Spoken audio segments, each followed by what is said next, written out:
And as you can see, now we have been sent to the High Court so that they can hear the matter. And if in any way, and I say this to my party members and my colleagues, if in any way I offended my party members in UDA by going for a homecoming of Dr. Fred Matiang'i, I want to apologize to them.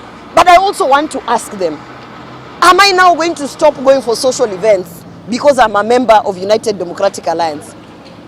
I can't. That is not politics.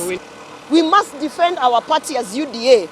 And if we see someone from another party coming in to bring elements of corruption within our programs, we as party members have to remain loyal and stand with the party and say, hey, can somebody investigate Alfred Mutua and what is happening there? And that is what we are saying.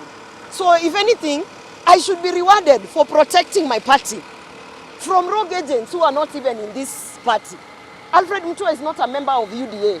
That is why he doesn't care what happens to UDA. That is why he doesn't care about our manifesto. That is why he doesn't care about the many people who are being conned. He is busy signing affidavits to protect rogue agents. One of the rogue agents is the one who is now a petitioner trying to remove me from my party. Isn't it absurd?